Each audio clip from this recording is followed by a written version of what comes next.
c'était il y a 50 ans. En 1973, Amanda Lear rencontrait David Bowie à Londres, sur le tournage du clip Sorrow. Ensemble, les deux artistes ont vécu une histoire d'amour qui a duré 1 an. Dimanche 19 septembre 2021, sur le plateau de Vivement Dimanche, sur France 2, la chanteuse avait confié « Si est lui le premier qui m'a dit que je devrais chanter. Personne n'y croyait, même pas moi. »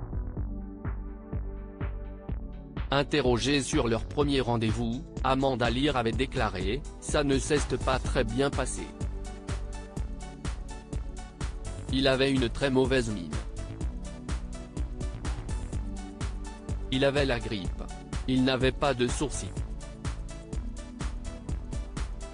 Il avait un œil blessé. Il avait eu un coup à l'école. Donc il avait un œil différent de l'autre. Si est un peu bizarre. Il était fascinant. Physiquement, ce n'est pas ce que je cherchais chez un garçon. » Selon Amanda Lear, leur carrière serait à l'origine de leur rupture. « Je suis parti parce qu'il m'avait signé avec son manager et j'attendais qu'on sorte mon premier disque. Et là, son manager m'a dit qu'on allait d'abord se consacrer à David, à sa tournée et à la promotion de son nouveau disque, avait-elle révélé. Samedi 2 octobre 2021, dans 50 Inside, sur TF1, CST sous l'œil amusé de Nico Saliagas que la chanteuse avait raconté « Quand je l'ai rencontré la première fois, il avait la grippe, il n'était pas maquillé et je vous assure qu'il avait une sale gueule.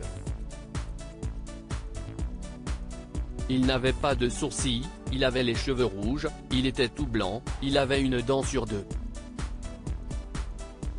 Ce n'était vraiment pas mon type de mec. Avant de glisser, j'étais très fasciné par ce qu'il était tellement extraordinaire, charmant bien sûr et puis créatif et du coup, on s'est mis ensemble. » Amanda Lear, il était différent des autres, il sortait du lot. Si les deux artistes n'ont été en couple seulement pendant 1 an, David Bowie aurait permis à la jeune femme de se débarrasser de certains complexes. Il m'a donné confiance en moi, j'étais maigrichonne, j'avais un appareil pour redresser mes dents, donc je n'osais pas rire, je me trouvais moche. Lui me disait au contraire d'ouvrir ma bouche pour chanter, avait-elle indiqué. Quelques années plus tôt, CST sur iTélé qu'Amanda Lear avait confié « J'ai eu la chance de le connaître où il était assez équilibré. On se voyait tous les jours, on parlait de musique, mais aussi de peinture, des sciences. Il était différent des autres, il sortait du lot. Il a tellement compté dans ma vie.